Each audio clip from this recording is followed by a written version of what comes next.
Through this week, we've been drawing near to Christ by drawing near with those around him, particularly seeing ourselves in the place of the beloved disciple.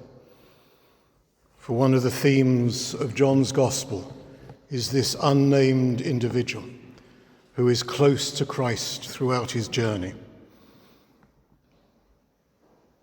A number of different schools of thought suggests that this is a deliberate device by the author to make sure that the disciple is either seen as John himself or is seen as us, the beloved disciples. And each night we have been placing ourselves in those places that we find that disciple, reflecting on what they see and hear, reflecting on what they detect and feel. And tonight, our gospel takes us to the upper room of tomorrow night. We are gathered with our friends, those who have walked the road with us. We are seated around for a great meal. And we sit by Christ. As we look around, we see the familiar faces. We know the characters. We know their strengths, and we certainly know their weaknesses. And yet we chat, we laugh, we sing, we pray. The wine is good, but not as good as that wine we once tasted in Cana. And there is something about Jesus that is not at ease.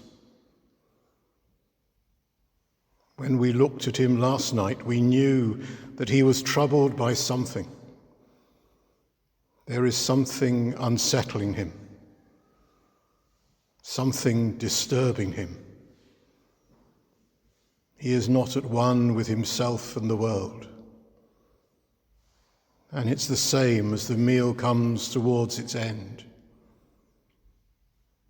As you sit near him, you notice that unsettled spirit. You wonder what is the cause. Is it something you have said? Is it something you have done? Is it somebody else in the group has caused hurt or pain? You look around trying to understand what it is that in the midst of this meal is particularly troubling Jesus.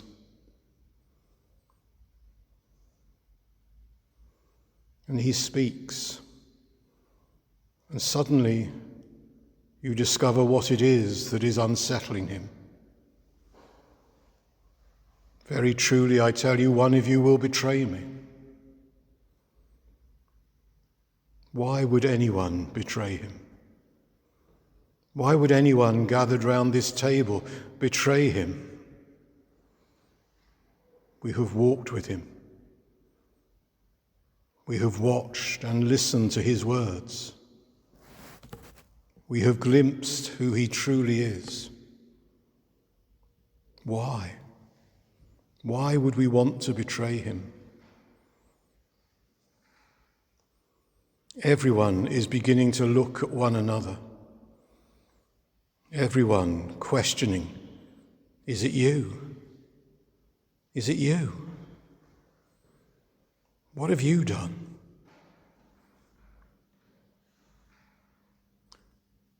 And then Simon Peter captures your eye.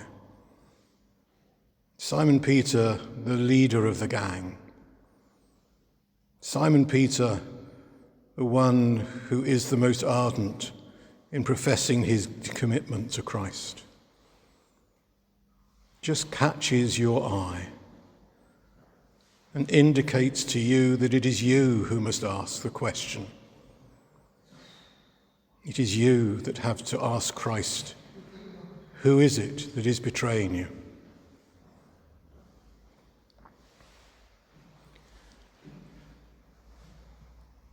You're uncomfortable.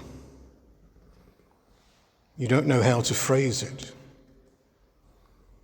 You don't quite know what to say.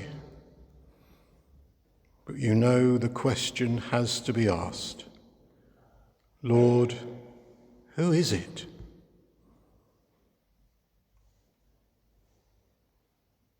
The answer that comes is a cryptic answer. The one to whom I give this piece of bread when I have dipped it in the dish. The dipping of the bread in the dish and giving it to someone is a sign of honor, a sign of respect, a sign of sharing, a sign of friendship.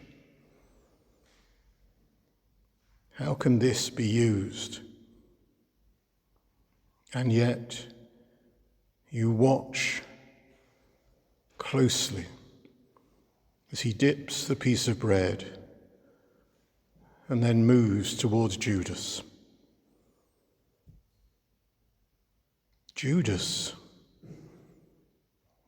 will betray Jesus. How can that be? You watch as Judas takes the bread and listen as Jesus tells him to go and do what he must do. What is it that he is going to do that will betray Jesus? You go back to that meal with Martha, Mary, and Lazarus in their home. You go back to that grumbling of Judas, that complaining of the waste of money, the money that could be given to the poor. Is that what he's going to do? He's going to take the money they hold together and give it to the poor? Or is Jesus giving him an instruction to go and to buy what they need? But how does that betray Jesus? How will that cause Jesus to be so troubled? What is it that lies ahead? Jesus tells Judas to go, and Judas doesn't hang around. He doesn't wait to say anything. He doesn't engage with the others, but simply slips out of the room. And as he goes out, you notice that it is dark, night. And you recall the words of Jesus that you heard yesterday about the coming of darkness and about the need to walk in the light, and that those who walk in the darkness do not know where they are going. Judas is walking in the darkness. Judas is lost and no longer in the light.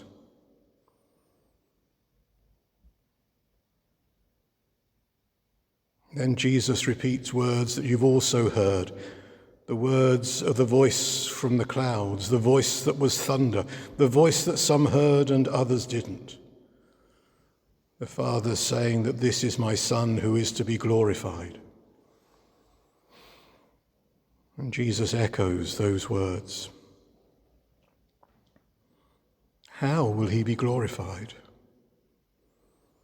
What does this have to do with Judas?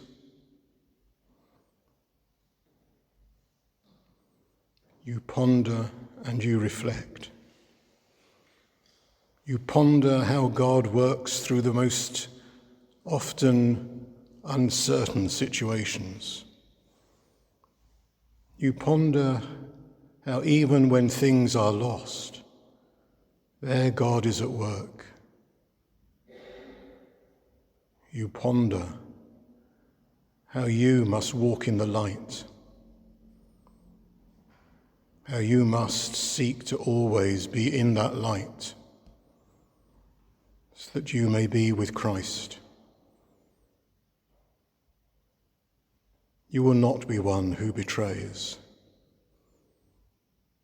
No matter what struggles and difficulties come, you will be with him. You will stand with him and walk with him and seek to tell others of all he has done. As the beloved disciple, as we sit in that room and look around us, what fills our hearts? What fills our minds? And how can we make sure that we no longer can be seen as one who will betray, but one who will always be in the light?